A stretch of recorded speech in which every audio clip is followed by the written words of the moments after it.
नमस्ते राहुल।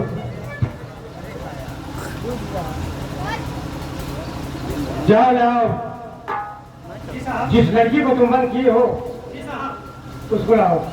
ठीक है साहब।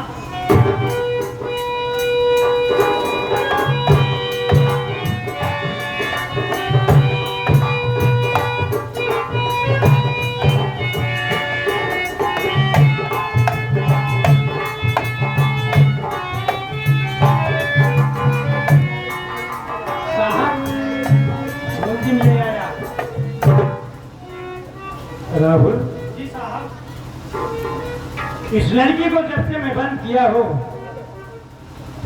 मैं हमेशा देखता हूँ ये रोती रहती है। जी साहब। जब भी मेरे नजरों के सामने आती है हमेशा इसकी आंखों से आंसू बहते रहते हैं। जी साहब। क्या बात है?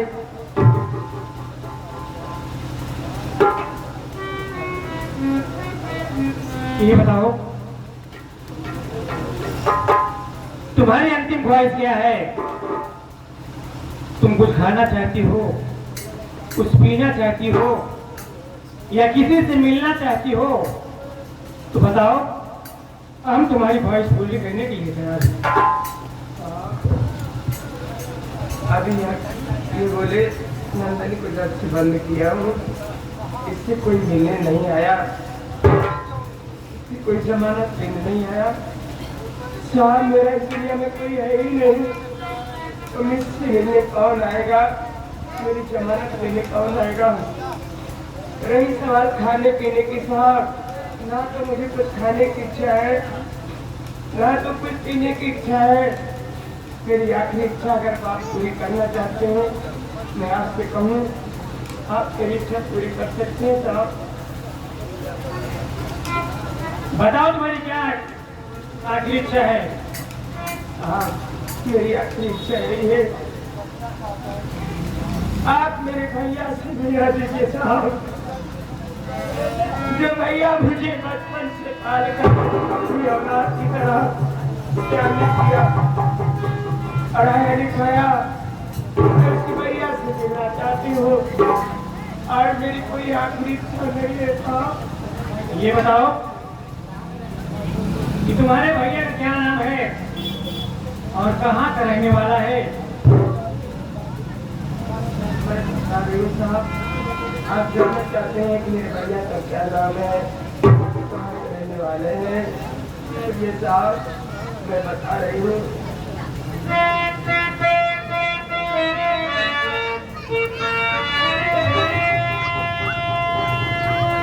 नंदनी नाम मेरा साहब सुनो, अकबरपुरी में है बाबू हमारा वतन, आजमपुर में मैं अपना करती बसर, नाम से कर भैया का साहब।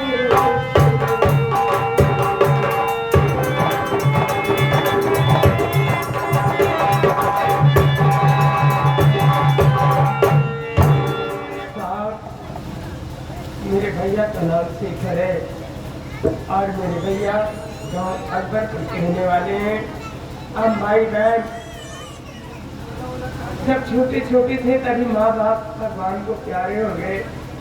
गरीबी लाचारी के कारण मेरे भैया मुझे लेकर बॉम्बे शहर जा रहे थे, वहीं पर अचानक तूफान आया, हमारे घर में चढ़ गए।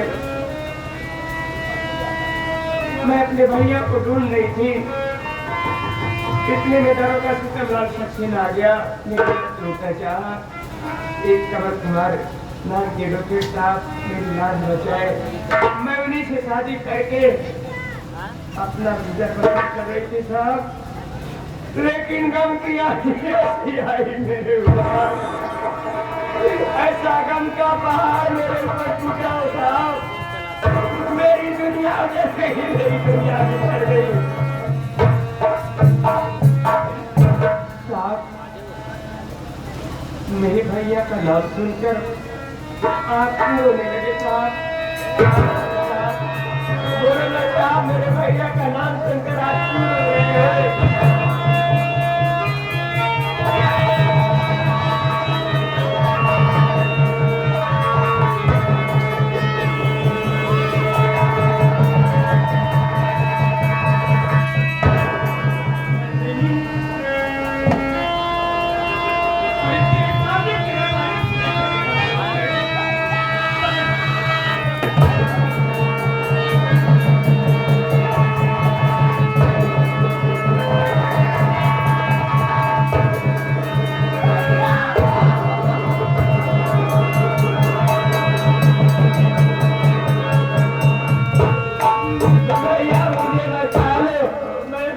नहीं चाहती भैया, मैं फिर से तुमसे विचार नहीं चाहती भैया, मैं निर्दोष हूँ। अरे नंदनी, अरे अपने भाई से पूछ कि तेरा भाई पागल बनकर तुझे कहाँ कहाँ नहीं गुजरे। आज जब इतनी मुद्दत के बाद तू मेरे नजरों के सामने आई तो आज मैं ये क्या करता हूँ कि मैं एक कानून का रखवाला और मेरी बहन एक मुर्शिद, इस वक्त मैं क्या करूं मेरे को समझ नहीं आ रहा। नहीं भैया, मैं मुजरिम नहीं हूँ भैया, मैं निर्दोष हूँ भैया, मैं तुम्हारी कसम खा के कहती मैं निर्दोष हूँ भैया, मुझे बचा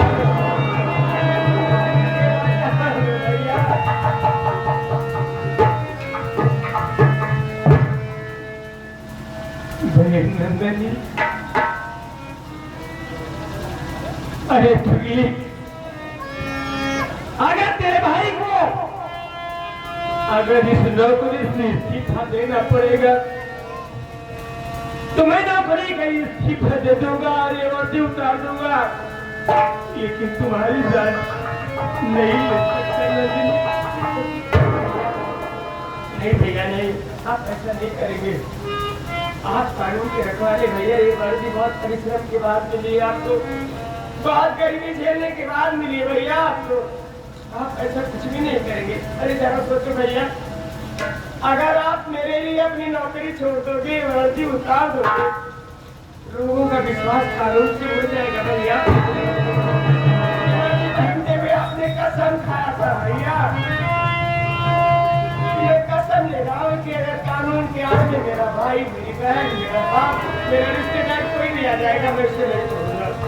तो आप ऐसा कुछ नहीं करेंगे भैया, मैं जानती हूँ आप मुझे अपनी औलाद की तरफ पाले हो भैया, मुझे पढ़ाए और मेरी फांसी नहीं दे सकते, मुझे अपने आंखों के सामने मरते नहीं दे सकते भैया, लेकिन भैया आज मैं तुम्हें देख ली हूँ, मुझे सब कुछ मिल गया है, मैं हंसते हंसते अपनी मौत को गले लगा लूंगी भैया। मैं तुम्हें एक उपाय बताती हूँ भैया, ना मैं तुम्हारे आंखों में पट्टी बांध देती हूँ जिससे आपको मेरी सूरत दिखाई नहीं देगी भैया, आप मेरी बात सुना सकते हैं भैया।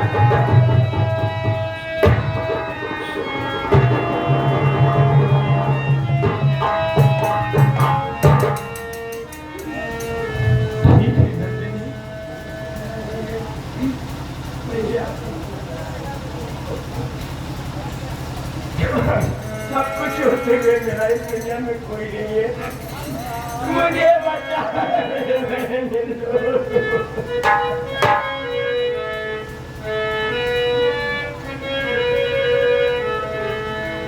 उल्टी बहे गंगा जमुना की धारा, न सूझे किनारा, याद मेरा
तुझे किनारा याद मेरा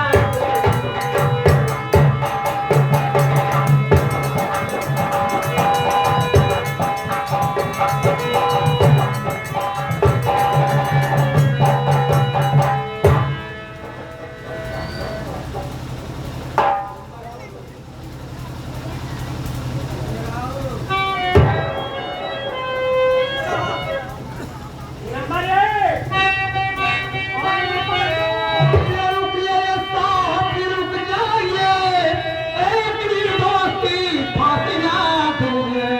अपने कातिल को लाया हूँ मैं साथ में, इसके जुर्मों किसको सजा दूंगा।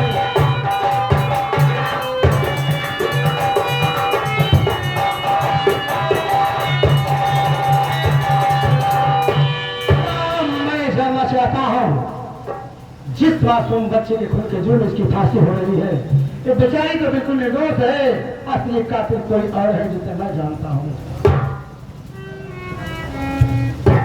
कौन है असली कातिल और कहां पर है, उसे हाजिर करो।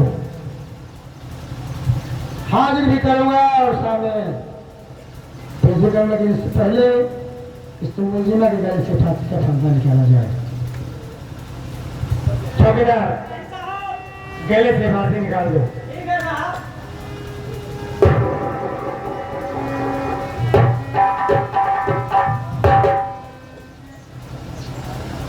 साहब, जिस मासूम बच्चे के खून के जुर्म में इस बेचारे की फांसी हो रही होती, उस मासूम बच्चे का खून करने वाली कोई देर नहीं है साहब। मेरी तो तेरी मां कलामती भक्ति है। क्या कहा? कलावती भक्ति है? कहां पर है वो? उससे मैं अपने साथ हुआ कराया हूं। अगर आपको विश्वास ना हो तो सामने खड़ी है, पूछ लीजिए इससे। क्यों कलावती भक्ति? कहां तक बात सच है, कहां तक गलत है, तुम बताओ। सब कुछ बताऊंगी साहब। साहब, आज मैं जो कुछ कहूंगी सच कहूंगी, सच के सिवा कुछ नहीं कहूंगी साहब। साहब, हमने गुनाह किया है साहब। मैं हत्यारा हूं, पापी हूं साहब।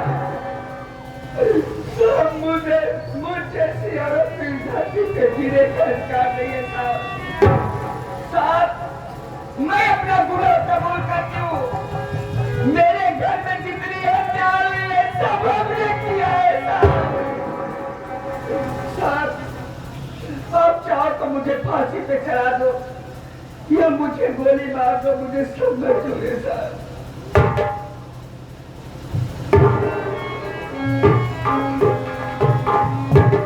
क्या जितनी कत्ल हुई है घर में, सारी कत्ल तुमने किया है? चौकीदार हाथ कहीं लगाओ।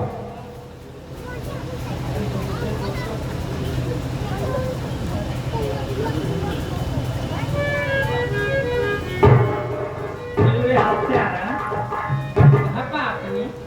चलो तुमसे तुम्हारे ऊपर तेल चढ़वाते हैं। ये चलो इसे।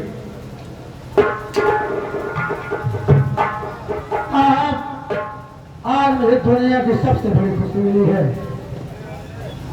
मेरा परिवार मिल गया और मुझे जो करना था उसे हम कर चुके हैं। अब तो चाहे जेल हो या फांसी, मुझे कोई गम नहीं है। क्या मतलब? तुम्हारा परिवार मिल गया और तुम खुश हो गए, लेकिन सुल्तान से मैं भी खुश हूं, मुझे भी खुशी हुई है, क्योंकि बचपन की भटकी हुई मेरी बहन नंदिनी मुझे मिल गई और मेरा कानून भी बच गया। क्या कहता नंदनी आपकी बहन है? तब तो आप मेरे रिश्तेदार निकले। क्या मैं तुम्हारी बात समझा नहीं। ये बताओ कि मैं तुम्हारा रिश्तेदार कैसे? साहब जिसे आप बार बार सुल्तान सिंह कह रहे हैं, दरअसल मेरा नाम सुल्तान सिंह नहीं है, मेरा नाम चमन कुमार है। मेरे छोटे भाई का नाम कमल कुमार है। आपकी बहन नंदनी मेरे छोटे भाई की पत्नी है, इसलिए आप मेरे रिश्तेदार निकले। ठीक है, ये बात मैं अपनी बहन नंदिनी से पूछता हूँ। बहन नंदिनी, ये बताओ ये बात कहाँ तक सच है और कहाँ तक गलत है? भैया ये बात सच है भैया, जिसे आप डॉक्टर सुल्तान सिंह समझ रहे हैं भैया, डॉक्टर सुल्तान सिंह नहीं बल्कि मेरे जेल की हो भैया।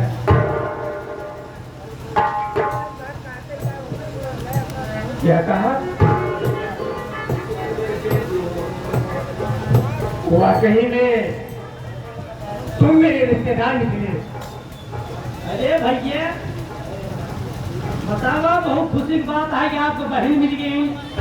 आपके बहनी के साथ साथ बहनों मिल गए। तुम ठीक कह रहे हो राहुल, हाँ साहब, ये तो बड़ी खुशी की बात है। हाँ भैया। और नंदनी, आज मैं तो जेल जा रहा हूँ, लेकिन जेल जाने से पहले तुम्हें अपनी एक अमानत सौंप के जा रहा हूँ। बोलो, मेरी अमानत की हिफाजत करोगे ना तुम लोग? हाँ भैया, क्या सौंप कर जाना चाहते हैं भैया? वो अमानत है मेरा बेटा विपिन कुमार बचपन में माँ का प्यार नहीं पाया, इसके सर से उसकी माँ का साया उठ गया और आज मुझे मिला तो मैं भी इसे छोड़कर जेल जा रहा हूँ। मेरे जेल जाने के बाद तुम दोनों से इतना प्यार देना कि इसे कभी मेरी याद टकराए। जेल से छूटा तो फिर मुलाकात होगी, नहीं तो आज के बाद तुम सब मुझे भूल जाना। आप ऐसा मत कहिए भैया, आप मायूस मत हो। हम लोग बड़े से बड़े वकील करके आपकी जमानत कराएंगे भैया। रही सवाल निखिल बेटे की, मैं उसे कोई कमी महसूस नहीं होने दूंगी, उसे अपने औलाद की तरह पालूंगी। मैं अपने सोच से उसे जन्म तो नहीं दी हूँ, लेकिन मैं उसे माँ की कमी कभी पूरी कभी महसूस नहीं होने दूंगी। मैं हर कमी की पूरी करूंगी भैया। आप ठीक है बहुनंदिनी, खास ऐसा ही हो। हाँ तो साथियों, सांवरिया संगीत पार्टी जिसके मास्टर स्वर्गीय श्री भंडारी लाल जोकर, मैनेजर इद्रीस डांसर और मालिक नए मालिक भंडारी लाल के सुपुत्र रौनक विश्वकर्मा जी, इनके कलाकारों द्वारा आज सबको जो संगीत दिखाई गई उस संगीत का नाम था बच्चे माँ से हुए निराश, एक कफन में जली बेलाश। सुल्तान सिंह कलाकारों से अगर कहीं त्रुटियां हो गई हो तो आप लोग दया के सागर हैं, हम सबकी गलती को क्षमा करते हुए सेवा करने का अवसर प्रदान करना। इसी के साथ पार्टी के सभी कलाकारों के साथ आप सबके चरणों में प्रणाम करता हूँ, आशीर्वाद की कामना करता हूँ, विदा चाहता हूँ। जय हिंद, जय।